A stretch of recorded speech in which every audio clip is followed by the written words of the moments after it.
Hi, new morning. I'm in my garage at the moment.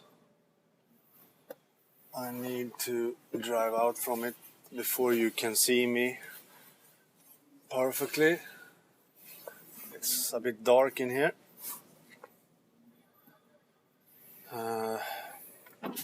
This time I need to take out some money on my way to work, so maybe I will stop the vlog a bit earlier than usually, or if I have something really exciting to talk about, I may continue after taking out the money.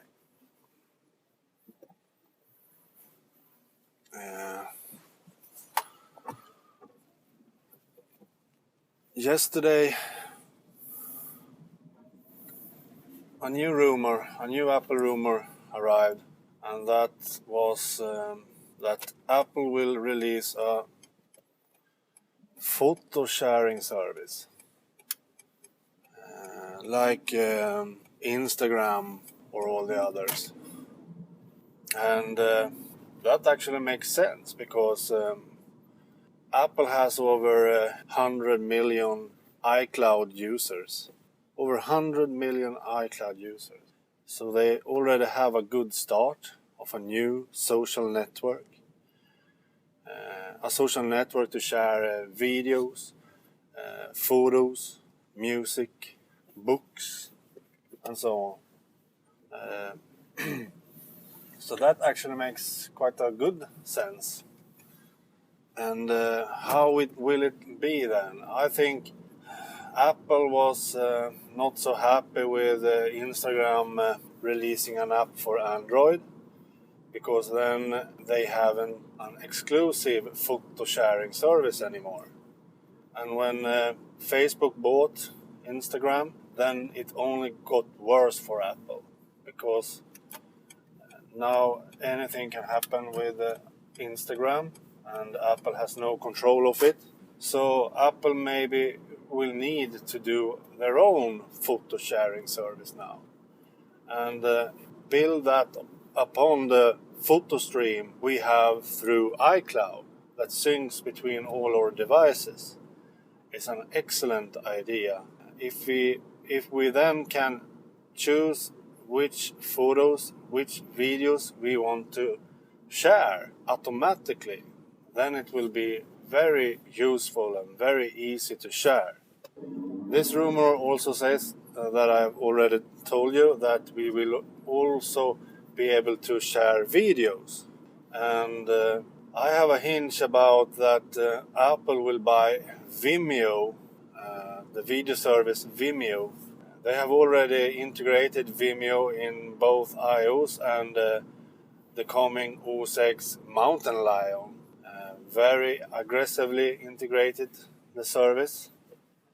And they need their own video service too, not only a photo service. So I think, because they have already integrated both Twitter and Vimeo very aggressively, I think there is a chance that Apple will buy Vimeo, and Vimeo will integrate into our photo streams.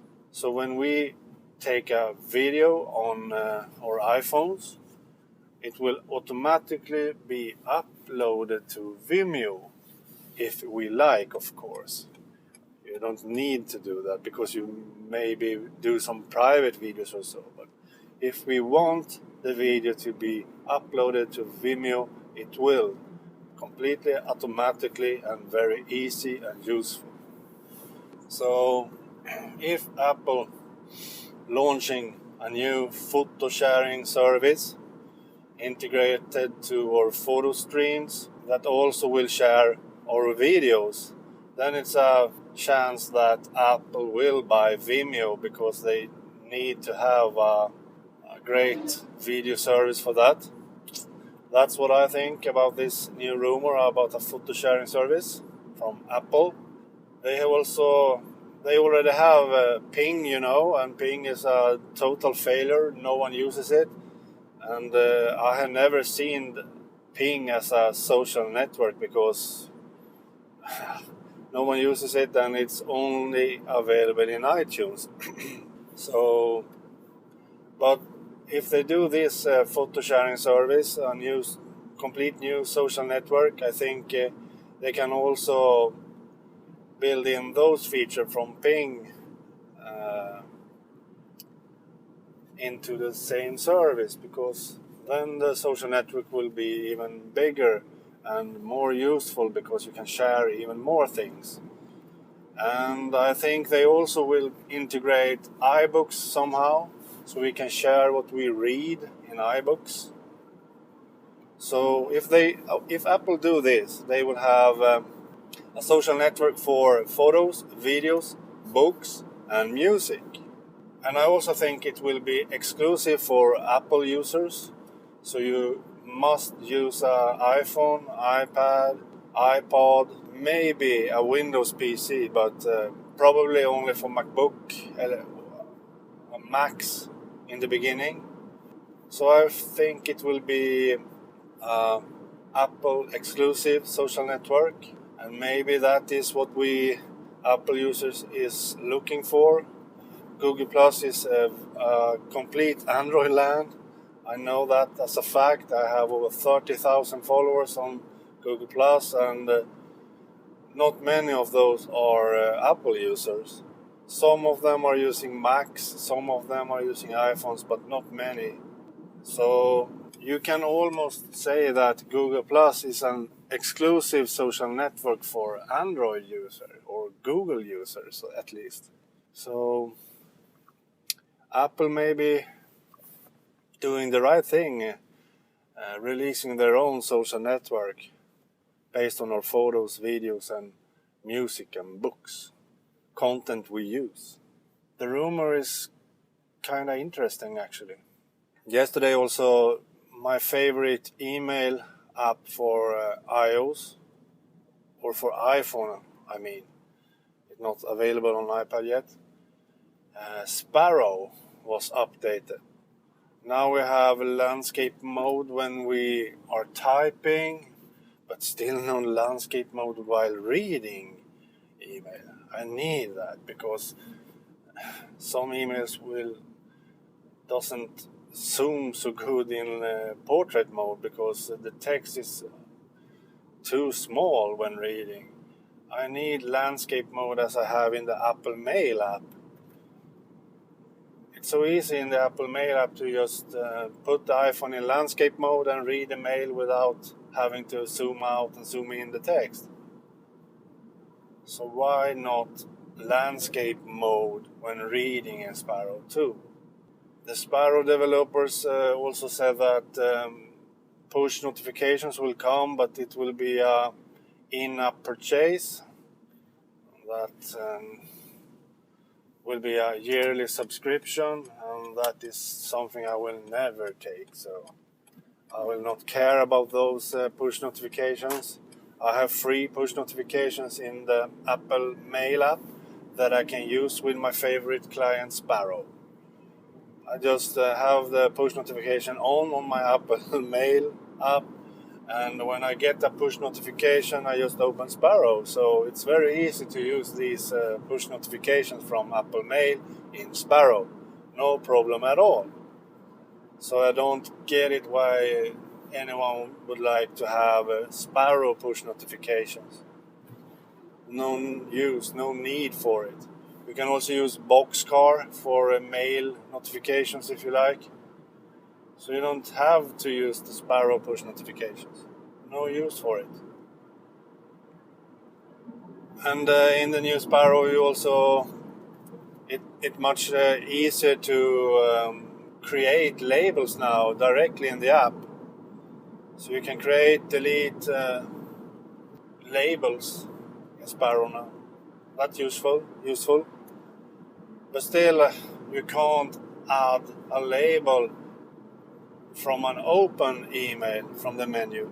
You need to close the mail and swipe left on the mail, another label. So still not so useful when you have opened the mail already.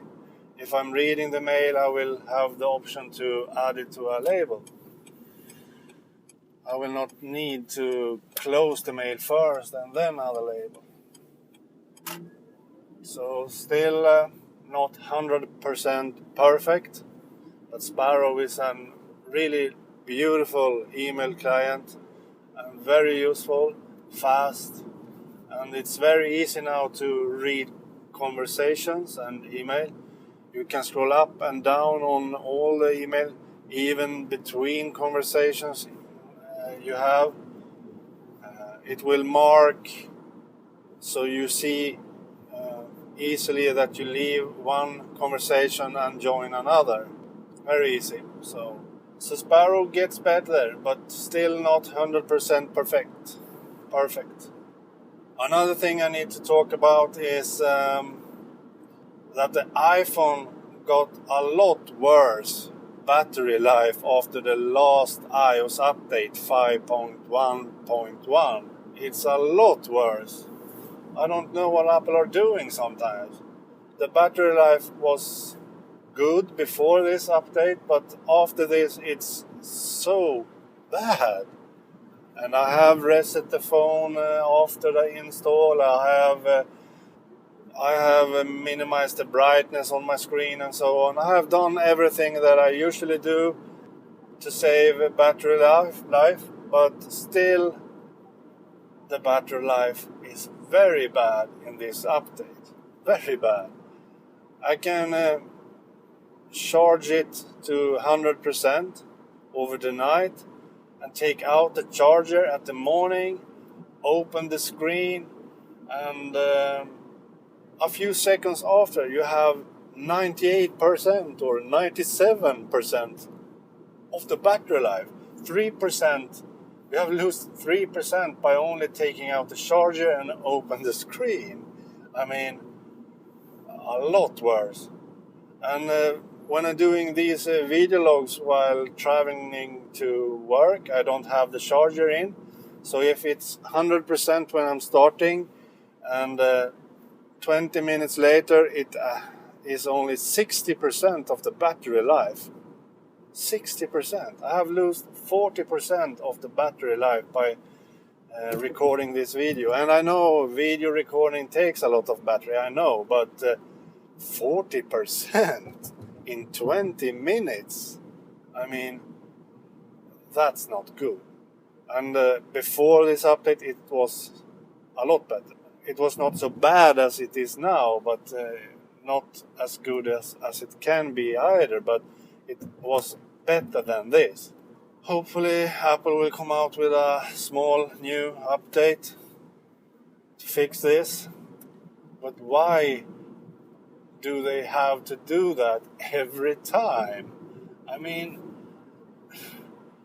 with every new update, you need to wait for a new one to fix battery life. They add some few features, they fix some bug fixes, and the battery life gets worse. And the next update only fixes the battery life. So I think Apple need to check out their routines for this, because I think it's some programmers that are very sloppy and not so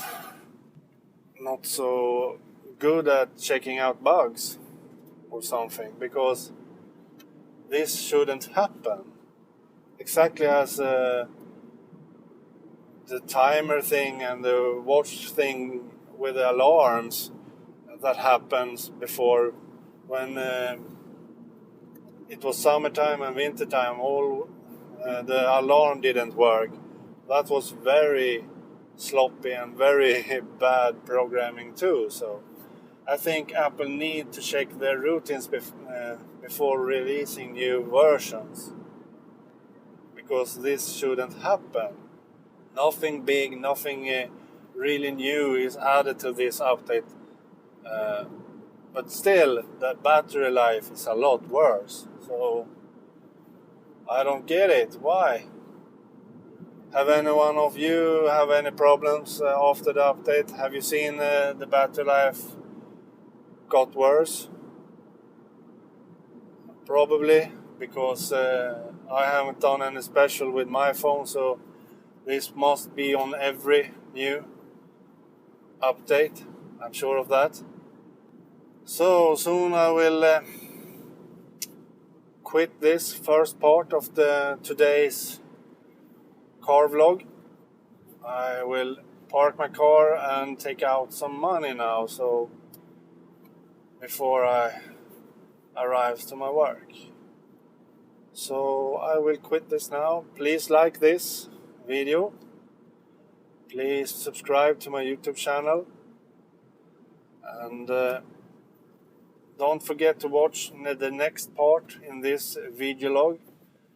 I will do it when I'm traveling home from work this afternoon. So don't forget to watch the next part of it.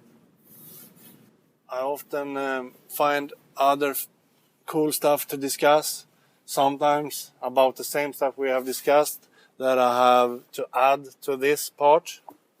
So please join in. Bye.